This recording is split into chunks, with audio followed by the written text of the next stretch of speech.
আসসালামু আলাইকুম রহমতুল্লাহি ওবরকাতুহ। সম্মানিত দর্শক, আমাদের দেশের রাজনীতিতে সম্ভবত বড় কোনো ঘটনা ঘটতে যাচ্ছে। এটি হতে পারে দুর্ঘটনা, কিংবা এটি হতে পারে যুগ সন্ধিক্ষণের যুগান্তকারী কোনো সফলতা। আমি দুটো বিষয় নিয়ে আলোচনা করব। আপনারা যেভাবে ভালো মনে করেন বা যেভাবে আপনাদের বিবেকে যাকে বলা হয় এটাকে সাড়া দেয়, ঠিক সেভাবেই আপনারা সিদ্ধান্ত নিতে পারবেন। প্রথমত ডক্টর মোহাম্মদ ইউনূস, আমি ইতিবাচক কথা বলি, যে প্রকল্পগুলো তিনি হাতে নিয়েছেন এবং জিদ ধরেছেন যে কাজগুলো করবেন, সেই কাজগুলোতে যদি তিনি সফল হন, বাংলাদেশ যাকে বলা হয় একটা নতুন মানচিত্র পাবে, বর্ধিত মানচিত্র। নতুন একটা মর্যাদা পাবে যদি তিনি করতে পারেন, এবং আমাদের যে জীবনমান, এই জীবনমান সম্ভাবনার স্বর্ণের শিখরে পৌঁছে যাবে। প্রথম থেকে বলি চট্টগ্রাম বন্দরের কথা। চট্টগ্রাম বন্দরকে তিনি বিদেশি যারা অপারেটর রয়েছে তাদের হাতে দিতে চাচ্ছেন অপারেট করার জন্য। এখানে নেদারল্যান্ডের একটা কোম্পানি, দুবাইয়ের একটা কোম্পানি বা সিঙ্গাপুরের যে রাষ্ট্রীয় সংস্থা, তাদের কথা হচ্ছে। এগুলো নিয়ে অনেক সমালোচনা আছে, পক্ষে বিপক্ষে আছে। আমি ব্যক্তিগতভাবে একজন পোর্ট ইউজার হিসেবে আমি যেটা বলার চেষ্টা করেছি, যেটা এই কারণে এই মুহূর্তে আমাদের জন্য খুবই ঝুঁকিপূর্ণ একটা বিষয়। তো সেটাকে হয়তো সরকার বিবেচনা করবে নানাভাবে করে, তারা যদি পরিমার্জিত হয়ে পরিশোধিত হয়ে চট্টগ্রাম বন্দরের যে স্টেক হোল্ডার রয়েছেন তাদের সঙ্গে সমঝোতা করে বুঝিয়ে সুঝিয়ে যদি সত্যিকার অর্থে চট্টগ্রাম বন্দরের সক্ষমতা বাড়াতে পারেন। এবং ধরুন এখন চট্টগ্রাম বন্দরে 18 লাখ কন্টেনার বা 30 লাখ কন্টেনার ধরুন এখন পরিবহন করা হচ্ছে। এটিকে যদি সক্ষমতায় ডবল করা যায়, দ্বিগুণ করা যায়, তিনগুণ করা যায়, এটি সম্ভব। এর কারণ হলো যে আমাদের দুটো বন্দর, মংলা, চট্টগ্রামের চেয়ে কিন্তু মংলা বন্দর আরও যাকে বলা হয় উপযোগী এবং আরও গুরুত্বপূর্ণ। এবং সেখানে মংলার যে চ্যানেলটা রয়েছে, সেখানে যদি চ্যানেলটা ঠিকমতো চালানো যায়, তাহলে এখানে আসলে ডিপসির মতোই এটাকে ব্যবহার করা সম্ভব। এদের ড্রাফট অনেক বেশি মংলা বন্দর। ফলে পাকিস্তান জমানাতে কিন্তু চিটাগাংয়ের সাথে পাল্লা দিয়ে খুলনা এলাকাতে শিল্প কলকারখানা তৈরি হয়েছিল। খুলনা, যশোর, সাতক্ষীরা, নড়াইল, যশোর, এই সকল এলাকাতে। এবং চট্টগ্রাম বেল্টের শিল্প কলকারখানার চাইতে খুলনা বেল্টের শিল্প কলকারখানা কোনো অংশে কিন্তু কম ছিল না। কিন্তু আমরা সেই বন্দরটা আসলে, চালনা বন্দরটাকে ওইভাবে সংগ্রহণ করতে পারিনি। বিভিন্ন কারণে সেটাকে স্বাধীনতার পরে গুরুত্ব দেওয়া যায়নি। এর মূল কারণ ছিল আইনশৃঙ্খলার অবনতি। অর্থাৎ পূর্ব বাংলার সর্বহারা পার্টি, জাসদ থেকে শুরু করে সবকিছু, পদ্মার ওপারের যে পরিবেশ পরিস্থিতি, এটা ভীষণ রকমভাবে অবনতি হতে থাকে। এর ফলে ব্যাংকিং ব্যবস্থা, বীমা ব্যবস্থা থেকে শুরু করে লেবার সংকট সব মিলিয়ে ওই অঞ্চলে যে শিল্প কলকারখানা মার খায়। পদ্মা সেতু তৈরি হওয়ার পর এখন আমাদের আসলে সেই যাকে বলা একটা নতুন সম্ভাবনা তৈরি হয়েছে মংলা বন্দরকে কেন্দ্র করে। শেখ হাসিনার জমানাতে পায়রা বন্দর করা হয়েছে, ডিপসি বন্দর। এটা একটা শ্বেতহস্তি। এর কারণ হলো এটা কোনো দিন যাকে বলা হয় এই বন্দর ভালো হবে না। ফলে এটাকে যত সম্ভব দ্রুত এটাকে বন্ধ করে এটাকে একটা নৌবন্দর হিসেবে ঠিক মংলার সাথে কানেক্ট করে একটা সেই রামনাবাদ নদীর মোহনাতে একটা কলকাতার মতো, হলদিয়ার মতো একটা নৌবন্দর হিসাবে এটিকে যদি চালু করা হয় দক্ষিণ অঞ্চলের জন্য। মূল বন্দর থাকবে চালনা, এবং সেই চালনা থেকে ফিডারের মাধ্যমে নৌবন্দর হয়ে এখানে আসবে।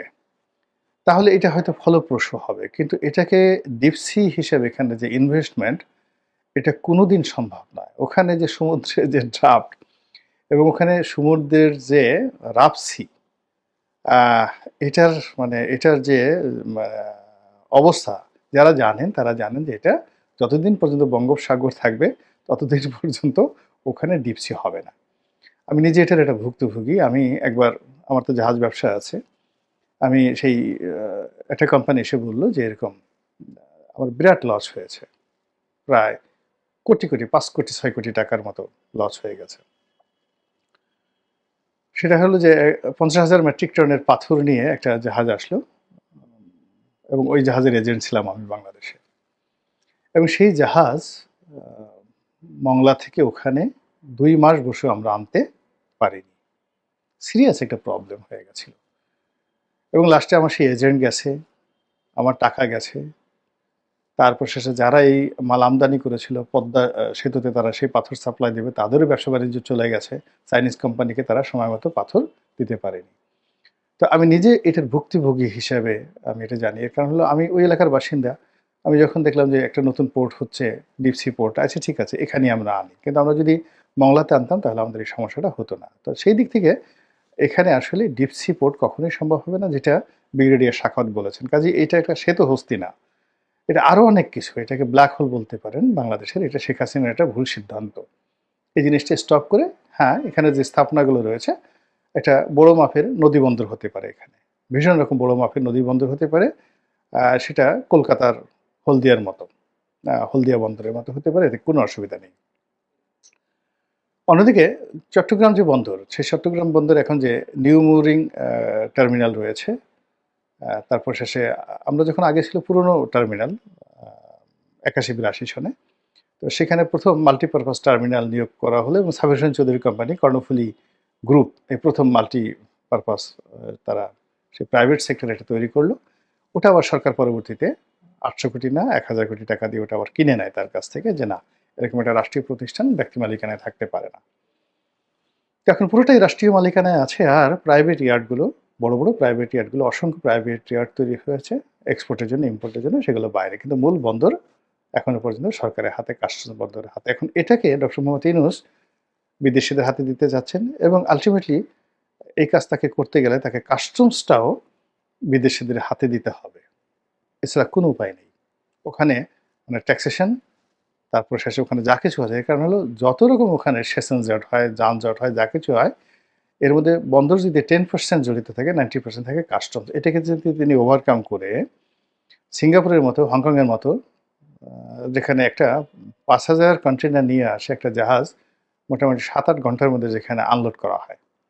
তো সেখানে এরকম একটা জাহাজ আমাদের বন্দরে ভিড়তেই অনেক সময় ৭-৮ দিন সময় লাগে। ৭-৮ ঘন্টা লাগে হলো ডিসচার্জ করতে। আর এখানে বার্থিং পেতে মানে বার্থিং পেতে কর্ণফুলীর ভিতরে ঢুকে টো করে মানে এর নিয়ম আছে। ধরেন আপনার একটা জাহাজ আসলো। সেই জাহাজ সে ডিপসিতে বসেই সে চট্টগ্রাম বন্দরের ট্রাফিক ডিপার্টমেন্টে মানে যোগাযোগ করবে কন্ট্রোল টাওয়ারে। তারপরে তাকে অনুমতি দেওয়া হবে, বার্থিং পারমিশন দেওয়া হবে। এরপর তাকে টো করে টেনে সেই চট্টগ্রাম বন্দর কর্তৃপক্ষ ট্রাফিক বিভাগ আনবে। এবং এই কাজ করতে সাধারণত এখন ৭ থেকে ৮ দিন সময় লাগে এবং যখন কনসেশন চলে তখন কনজেশন চলে যেটাকে তখন দেখা যাচ্ছে ১৫ দিন ১ মাস পর্যন্ত চলতে থাকে এবং এরকম বড়, বড় জাহাজ আসছে যে জাহাজে প্রতিদিন $২০,০০০ $২৫,০০০ ওই আউট অ্যানকারেজে বসে থেকে তাদেরকে ড্যামারেজ গুনতে হয়। কারণ জাহাজের যে ইঞ্জিন ২৪ ঘন্টা চালু রাখতে হয়।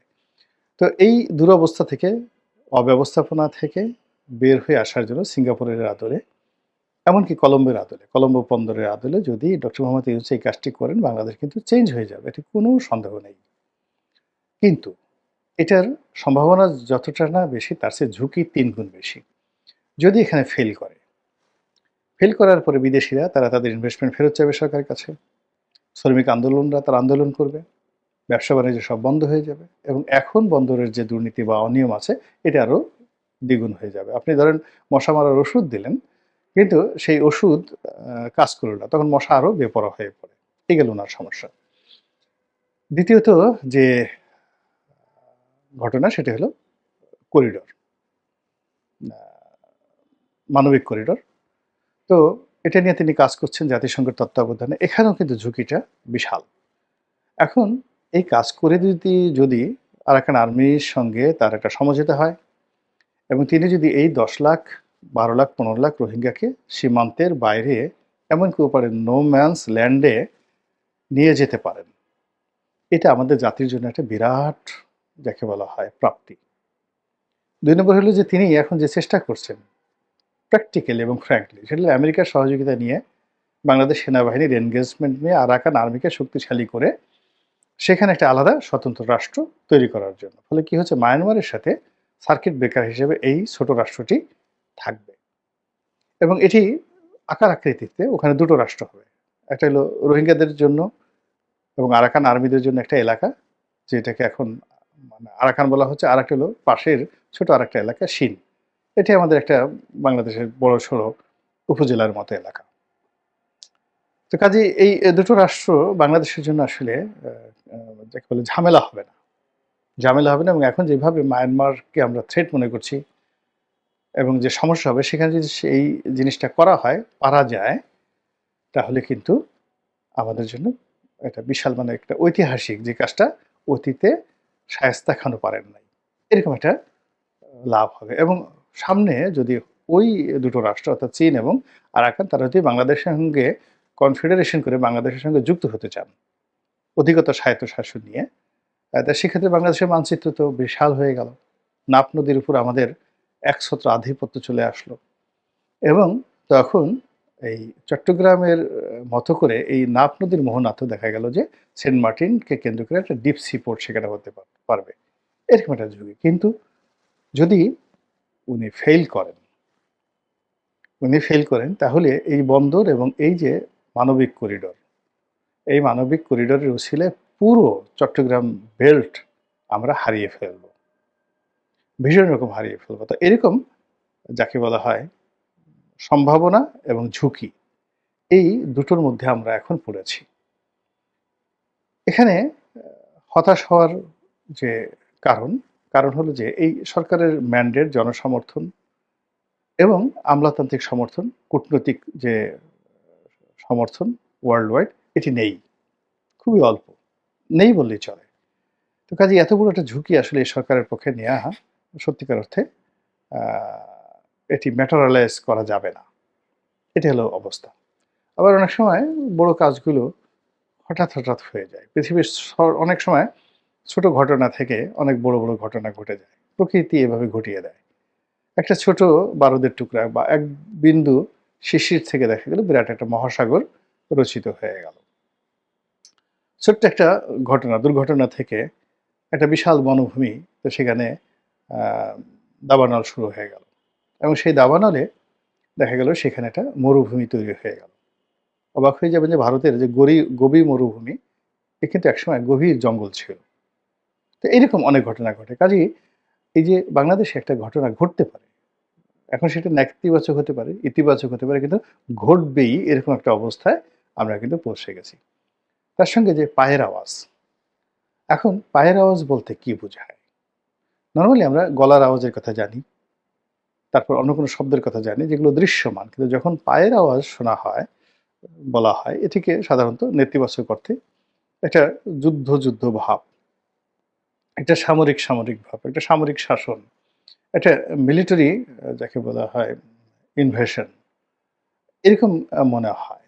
তো সেটা দেশি হতে পারে, বিদেশি হতে পারে। এবং এটা কেন? এর কারণ হলো যখন এরকম একটা দুর্বল অবস্থার মধ্যে পড়ে, তখন বহু পক্ষ সেখানে যুক্ত হয়ে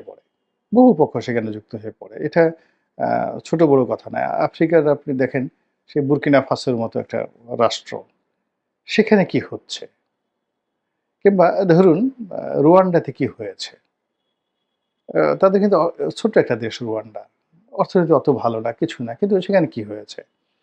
সেখানে কেন পশ্চিমারা একেবারে ঝাঁপিয়ে পড়েছে? উগান্ডার মতো একটা দেশ, সেখানে কি হয়েছে? বা এখনো কি হচ্ছে? তো সেদিক থেকে বাংলাদেশ ধরেন অনেক বড় সব দিক থেকে এবং অনেক সম্ভাবনাময়। এবং এখন গ্লোবালি যে অর্থনীতি এবং গ্লোবালি যে ভূতাত্ত্বিক যে রাজনীতি, সেই রাজনীতিতে এখন সেন্টার পয়েন্ট হয়ে গেছে বাংলাদেশ। তো সেদিক থেকে এখানে একটা বড় কিছু ঘটতে যদি দেখা যায়, সেটা ইতিবাচক হোক বা নেতিবাচক হোক, সেখানে বিদেশিরা ঝাঁপিয়ে পড়বে। যদি ইতিবাচক হয়, তাহলে এখানে বিল গেটস আসবেন, স্টিভ জবস আসবেন, তারপরে মার্ক জাকারবার্গ আসবেন, আরও সবাই আসবেন। ভারতের রিলায়েন্স আসবেন, আদানিরা তো আছেনই, আরও অনেকে আসবেন, হিন্দুজারা আসবেন, এটা স্বাভাবিক। চীনের প্রেসিডেন্ট বাংলাদেশে ঘন আসবেন। আর যদি খারাপ অবস্থা তৈরি হয়, তাহলে কি হবে? লাদেন বাহিনী আসবে, তারপর আল কায়দা আসবে, আইএস আসবে, হিজবুত তাহরির আসবে, গোলাবারুদ আসবে, AK-47 আসবে, ফেন্সিডিল আসবে, গাঁজা আসবে, ইয়াবা আসবে, আরো কত কি, মারিজুয়ানা আসবে, হেরোইনে আসবে, সাপ আসবে, ব্যাঙ আসবে, বেজি আসবে, সান্ডাও আসবে, আর কফিলও আসবে। কাজে এরকম একটা জটিল অবস্থায় সতর্ক হওয়া ছাড়া আর দোয়া প্রার্থনা করে অপেক্ষা করা ছাড়া আমি আসলে কিছু দেখছি না। আল্লাহ আমাদের সবাইকে হেদায়েত দান করুন এবং হেফাজত করুন। আসসালামু আলাইকুম ওয়া রাহমাতুল্লাহি ওয়া বারাকাতুহু।